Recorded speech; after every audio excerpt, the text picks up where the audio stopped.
and welcome to The Works. I'm Ben Che. And I'm Ben Peltier. The Leisure and Cultural Services Department's Hong Kong Artists series is a sequence of concerts that promote homegrown or Hong Kong-based musicians. One of the artists to be featured is pianist Hui Ling. Born into a musical family in Beijing, she's now a soloist and a faculty member at several of our tertiary institutions. She'll be here later to talk to us about her upcoming concert. For dedicated hikers, the Chun Long Family Walk is a nice warm-up exercise. For families out for a casual stroll, it's a nice, easy trail with a nearby tea house that serves dim sum.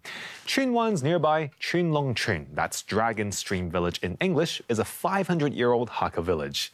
Now, there's a new reason to visit, particularly if you're a photography lover.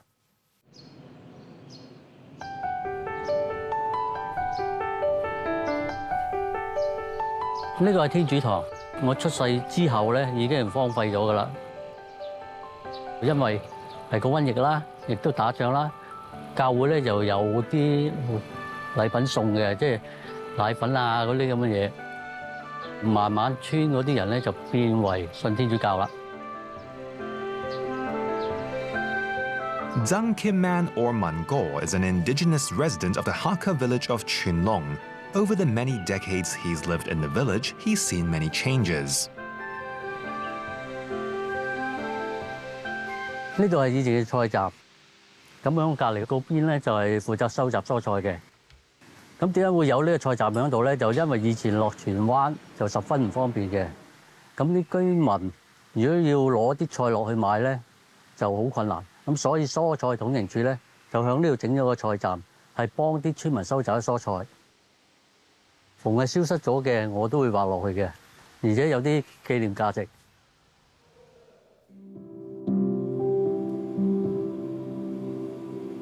Zhang has loved photography and painting since he was young. A self-taught artist, he has developed his own unique style. He is one of the participants in the ongoing inaugural exhibition at the Kunman Space. Apart from his photographic works, he's created a community map depicting 24 landmarks that have already disappeared. 每幅圖係獨立畫嘅，跟住再由佢負責拼埋一齊。即係我可能畫下左，突然間我會畫下右㗎。我認為邊度有呢類色，或者想畫邊度先，跟住再連接埋佢咯。點解會畫呢幾張圖咧？因為基本上已經消失晒㗎啦。你喺村龍係揾唔翻嘅，除咗祠堂同學校，但學校都變咗形㗎啦。咁所以呢20幾幅咧，全部你喺村龍揾唔到嘅，亦都應該就冇以前嘅相喺度㗎啦。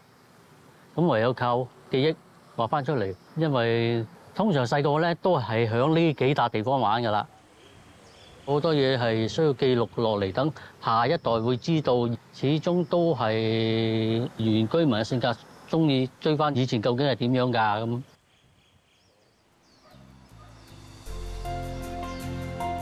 Abandoned for nearly 60 years, the village's Kunman School has now been repurposed as part of Project Kunman Space.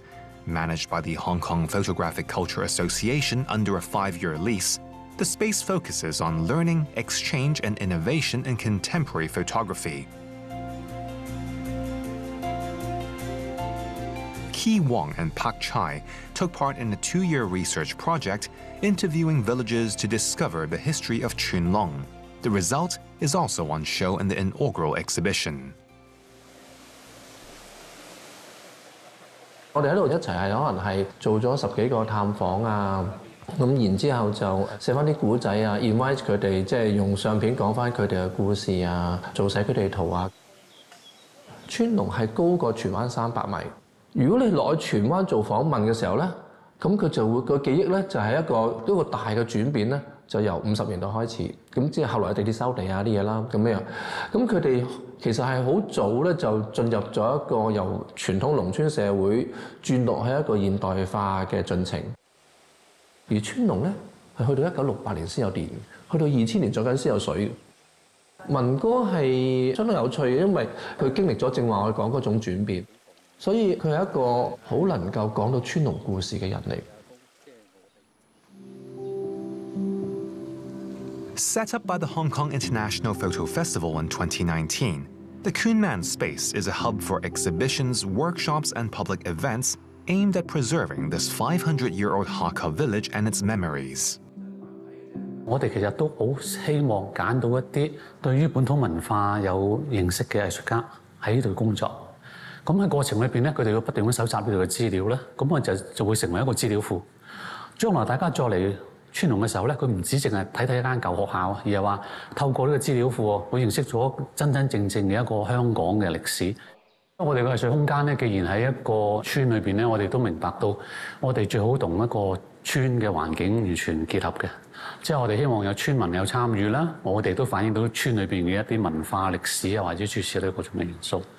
咁令到呢個咁嘅藝術中心咧，佢唔係淨係一個單向嘅藝術發表地方，而係一個雙向嘅，村民都可以參與，大家透過呢個藝術中心令到對條村有了解嘅。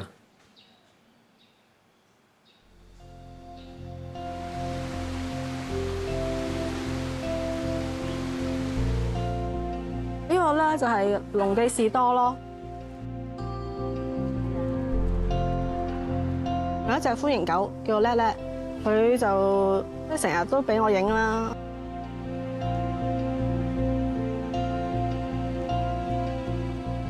Also participating in the inaugural exhibition is Heidi Chak.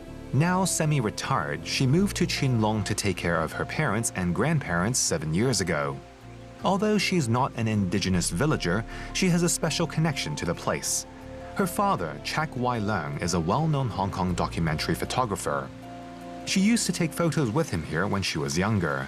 For this exhibition, she's presenting photos of her daily life. 我主要就係講早午晚，我日常咁樣咧行出行入。因為我咧自己一個人行入去條路度，我係見到咧個月亮咧，佢仍然有喎。即係雖然我唔開心，但係咧佢仍然可以陪住我。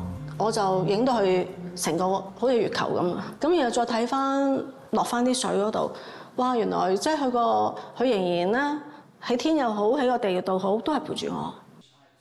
呢一批相嘅係我同我爸爸一齊影嘅一個比較。我同我爸爸就喺度試機。就咁啱咧，就係此樹嘅季節。我哋雖然一齊影，都係同牌子嘅機，但係影出嚟嗰個感覺係唔同嘅喎。個個都話行山咁樣，但係我一講大帽山，大帽山即係咩咧？就唔知喺荃灣上邊嘅喎。呢度歷史上係比較特別，因為尤其西洋菜啦，係真係西洋嘅教士嚟呢度喎，喺西洋攞啲種子嚟喺度教你種菜喎，咁然後就發到去元朗，發到去旺角西洋菜街喎，同埋好似蝴蝶咁樣，喂，世界出名㗎啲蝴蝶嚇，唔係淨係得我爸爸拍到我拍到，其實係人都拍到㗎，只要你肯嚟。咁呢啲都係公民藝術同埋一個生命藝術嚟㗎喎。Currently on show at Y-Cube Hong Kong is the work of Korean artist Lee Jin-woo, whose practice is rooted in traditional Korean aesthetics and in the Tanzikwa movement.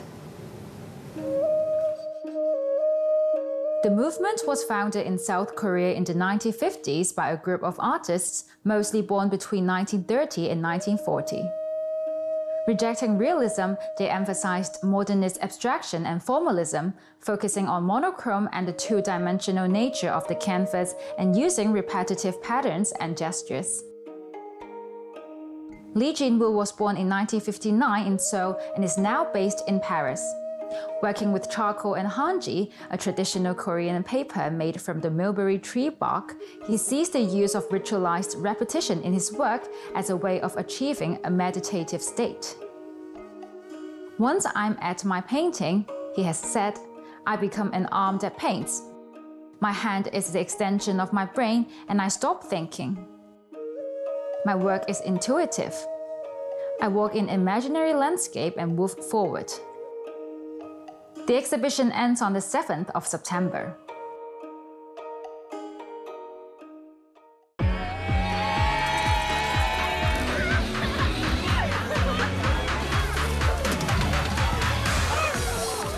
The the annual Songkran Water Festival, which has always been held in Kowloon City, had relocated its water battle zone to the nearby Carpenter Road Park basketball court. The organizer had also introduced electronic music performances to the mix for the first time, and participants had a fantastic time enjoying the powerful beats and rhythms.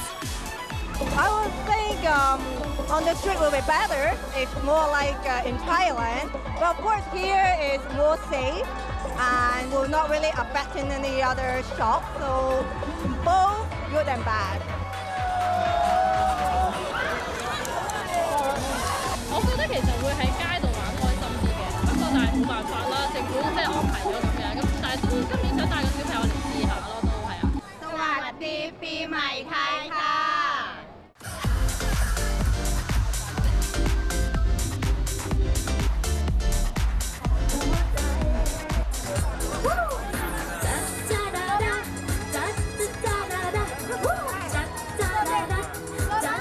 The organizers went above and beyond this year by inviting 3 Thai singers to come and perform in Hong Kong for the first time.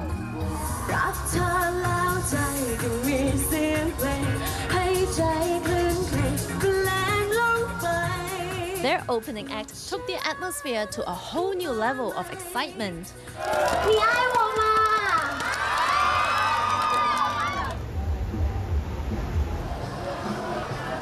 As for the traditional water splashing area on South Wall Road in previous years, it has been transformed into car boot sale this time around. In addition to stores offering bus and taxi-themed merchandise, you can also find Thai-style clothing and snacks. This alternative option is perfect for those who prefer to stay dry and still enjoy the festival. The vendors who are participating in this event are also very supportive of this year's arrangement. 今次咧，政府安排得幾好，有得潑水，有得行街，有得買嘢。我哋鋪頭咧、餐廳咧、泰國雜貨鋪咧，就生意多咗2倍。The park became as crowded as South Wall Road, with more citizens arriving. It was filled with a lively atmosphere, featuring a wide range of Thai-style snack stores and even Thai massages, allowing citizens to unwind and relieve the fatigue of the day.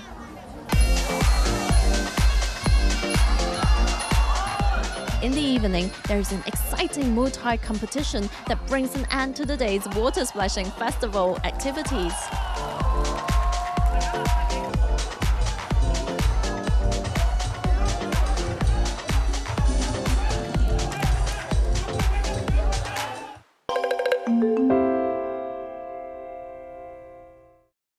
Welcome back. Born into a musical family, pianist Hui Ling started playing young when she was just 3 years old.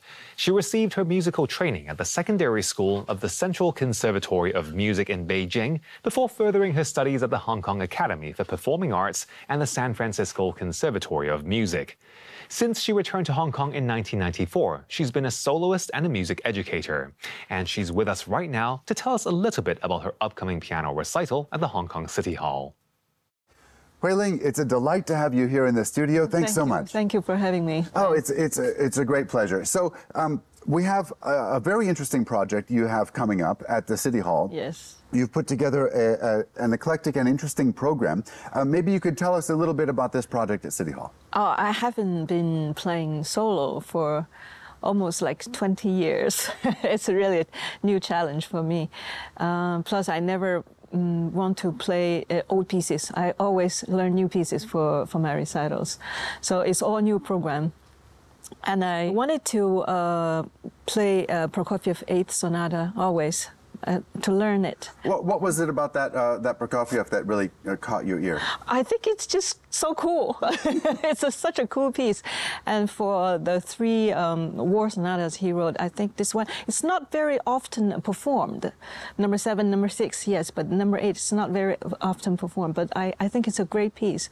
So I wanted to play that. And later on, I felt, and I always liked Brahms so much. He's my favorite composer. Not one of the favorites. He is my favorite. Yeah, always. And Opus 116 is not very often performed either.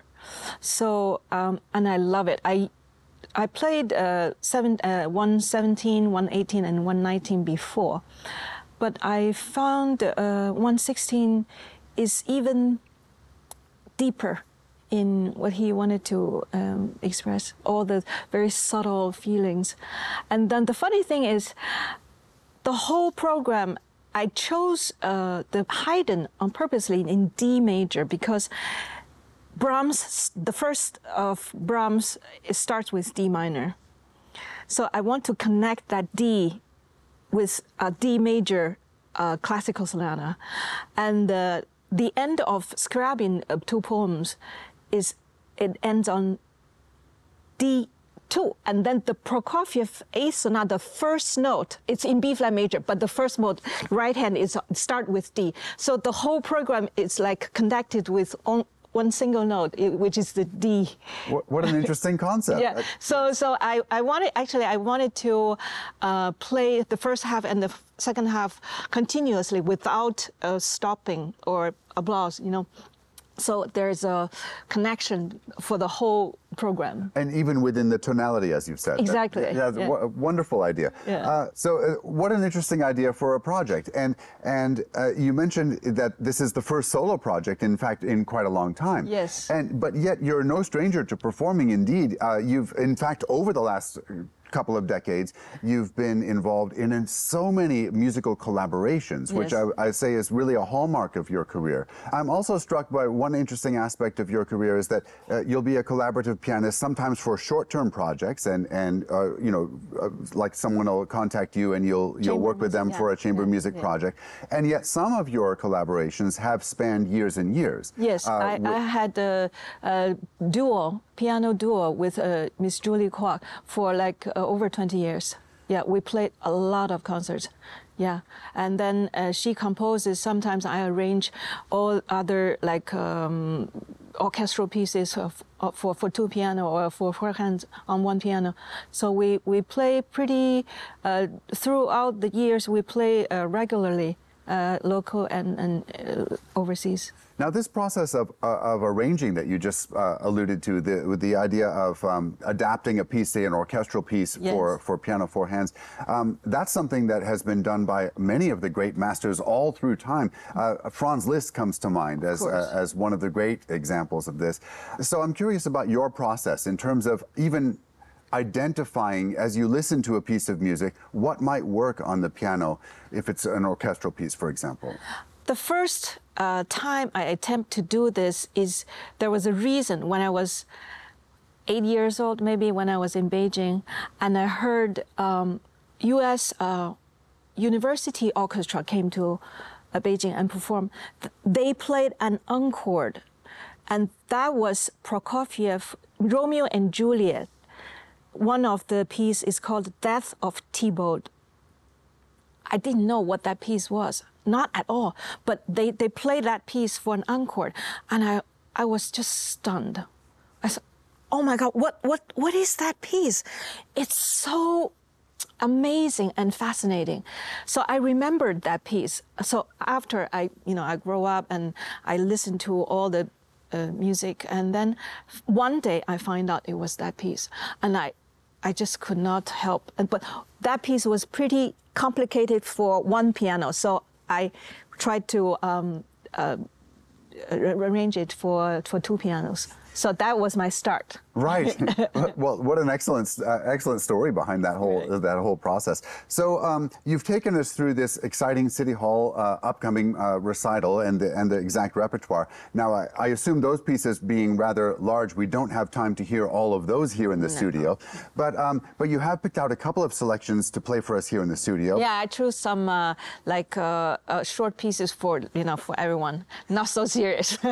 Can you briefly tell us what those are, and so we can look forward to this? I'll play one of the York Bowen, English composer, his preludes from Opus 102, number 7. It's very romantic, very charming small piece. And then the Hopek by actually Rachmaninoff transcription from Mussorgsky's opera. It's a Russian folk dance. Marvelous. I'm looking forward to it. Thank you.